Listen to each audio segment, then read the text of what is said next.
आजादी के 5 दिन बाद 20 अगस्त 1947 को संविधान सभा फिर मिली, जहां एक तरफ स्वतंत्रता मिलने की खुशी थी तो वहीं संविधान को बाकायदा लिखित रूप देने की दिशा में काम शुरू किया गया।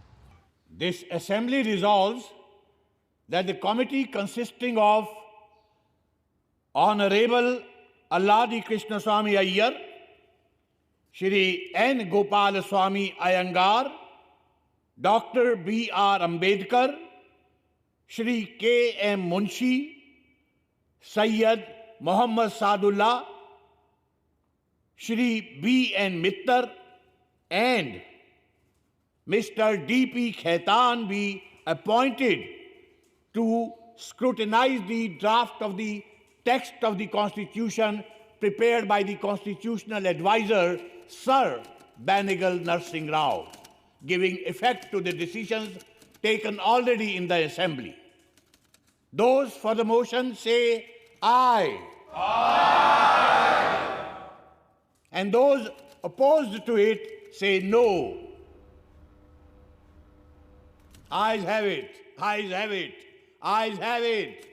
The motion is adopted. Sir Benegal Narsing Rau के मसौदे को देख और परख के उसे सही रूप देने की जिम्मेदारी थी ड्राफ्टिंग कमेटी की, जिसके अध्यक्ष चुने गए थे डॉक्टर भीमराव अंबेडकर। अब उन्हीं को तय करना था कि भारत के बाशिंदों के बुनियादी हक क्या होंगे, कितने होंगे और कैसे होंगे। फंडामेंटल राइट्स को लेकर आज़ादी और बंटवारे से पहले ही सन 1947 में एक समिति बनाई थी, जो पहली बार 27 फरवरी के दिन मिली। मेरे विचार से किसी भी संविधान में उसके नागरिकों का बुनियादी हक सबसे अहम मुद्दा होता है। It is always about the fundamental rights. तो आप लोगों के जो भी सुझाव, प्रस्ताव आदि हों, बेझिझक सामने रखिए। If we look at the fundamental rights and guarantees embodied in the Irish and American Constitution, then all the rights that we may give should be enforceable in courts of law. इसके अतिरिक्त हमें उन अधिकारों की भी बात कर लेनी चाहिए जिन्हें भले हम आज अपने नागरिकों को ना दे पाए, पर जहां तक पहुंचना हमारा सपना है। अधिकारों के साथ साथ हमें अपने कर्तव्यों की फेहरिस्त भी बना लेनी चाहिए। I would like to inform the committee that I have prepared a long list of fundamental rights, which I can lay here. अब यही तो आपका बड़प्पन है अम्बेडकर जी। मुझे ये भी पता है कि प्रोफेसर केटी शाह ने भी कमेटी की सहूलियत के लिए काफ़ी सारे नोट्स तैयार किए हैं। मैं कमेटी के ऑफिस को तायीद कर देता हूं कि वो इन सारे दस्तावेज़ों की कॉपियां हर मेंबर को मुहैया करवा दें। और इसके बाद कमेटी लगातार 10 बार मिलती रही ताकि मौलिक अधिकारों को लेकर एक साफ तस्वीर सामने आ सके। तो ये तय पाया गया है कि भारत के हर एक नागरिक को कहीं भी आने जाने, रहने, बसने, जायदाद खरीदने और नौकरी, काम, व्यवसाय करने की पूरी आज़ादी होगी। Subject to such restraints as the law may impose. Oh yes, of course. That goes without saying. No, Acharya ji. In a constitution, nothing goes without saying. यूं एक एक करके बराबरी, आज़ादी, संस्कृति और शिक्षा, शोषण के विरुद्ध और संवैधानिक सुरक्षा के अधिकार हर नागरिक के अधिकारों में जुड़ते चले गए।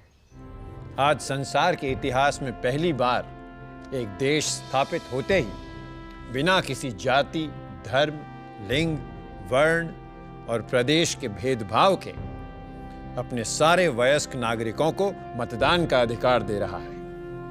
And believe me, this voting right is the greatest fundamental right that we will be giving to the citizens of our country.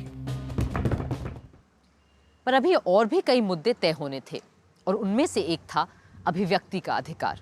मौलिक अधिकारों में अभिव्यक्ति की आज़ादी तो हमें मिली, पर धारा 153A भी रही।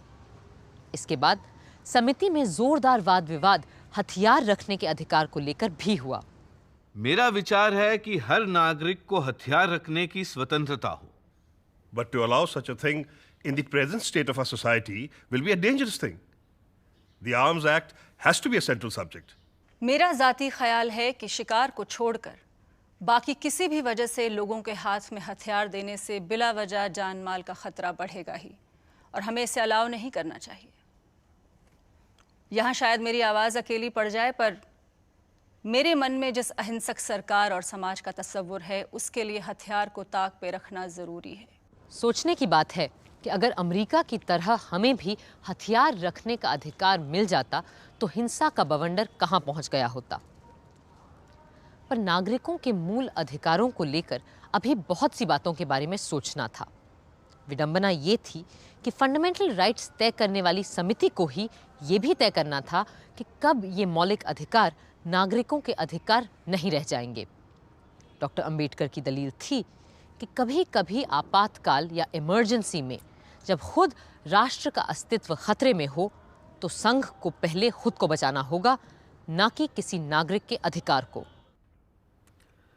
जरूरी सवाल ये है कि क्या लेजिस्लेचर के पास ये विशेषाधिकार होगा कि अगर वो चाहे किसी भी व्यक्ति को बिना मुकदमा चलाए ही कैद में रख सकते हैं? ऐसा कोई अधिकार हम नहीं देने जा रहे हैं जिसके चलते सरकार बिना कानून और अदालत के सामने जाने का हक दिए किसी को भी गिरफ्तार कर ले। छोटी बड़ी कोई बात संविधान बनाने वालों की नजरों से छूटी नहीं थी। जैसे शादी ब्याह को लेकर उस समय चले आ रहे कानून को चुनौती दे डाली श्रीमती हंसा मेहता और राजकुमारी अमृत कौर ने। मेरे ख्याल से स्विट्जरलैंड की तरह हमें भी अपने आइन में ये बात कह देनी चाहिए कि धर्म दो लोगों की शादी के बीच किसी तरह का अड़ंगा नहीं डाल सकता। बिल्कुल। और अगर ये बात संविधान में शामिल हो गई तो अब तक चला आ रहा ये पुराना कानून असंवैधानिक अल्ट्रावायरस करार दे दिया जाएगा। मैं कमेटी को फौरन एक चिट्ठी लिख देती हूँ, फिर देखते हैं तुम्हारे और मेरे अलावा कौन इस मामले में हमारा साथ देता है। मर्द तो शायद ही कोई साथ दे हमारा। कम से कम एक मर्द ने तो साथ दिया इन दो औरतों का, श्री M.R. मसानी ने। फिर भी शादी का मसला बुनियादी हक में शामिल नहीं किया जा सका। यूं मूल अधिकारों पर समिति की कई बैठकों के बाद सरदार वल्लभ भाई पटेल ने सदन को एक पत्र लिखा और बताया कि कैसे समिति ने बुनियादी हकों को दो हिस्सों में बांटा है। 21 अप्रैल सन 47 के दिन फंडामेंटल राइट्स कमेटी की अंतरिम रिपोर्ट सरदार पटेल ने सदन के पटल पर रखी। सरदार पटेल को उम्मीद थी कि मौलिक अधिकारों जैसी मूल चीज़ पर तो बहुत से संशोधन नहीं ही आएंगे, पर 150 से भी ज़्यादा लोग कुछ ना कुछ बदलना चाहते थे या नई बातें जोड़ना चाहते थे फंडामेंटल राइट्स में। Sir, I do not understand why economic fundamental rights should not be included in these justiciable rights. Economic rights are essential while framing a country's constitution, and they must also be made justiciable. I do not understand why mines, key industries, and basic industries should not be nationalized. शब्द अछूत और अस्पृश्यता की परिभाषा को लेकर तो कई आवाजें उठी। It is suggested that it would be sufficient if you put one clause as follows: the state shall not permit any discrimination on ground of religion, etc. Put like that it will cover all cases of private institutions as well as state institutions. 150 में से कई लोगों ने अपने amendments वापस भी ले लिए, लेकिन कुछ लोग ऐसे भी थे जो मूल अधिकारों के इस प्रस्ताव से बिल्कुल सहमत नहीं थे। सोशलिस्ट नेता सोमनाथ लाहिरी भी उन्हीं में से एक थे। I am constrained to say that these are fundamental rights from a police constable's point of view and not from the point of view of a free and fighting nation.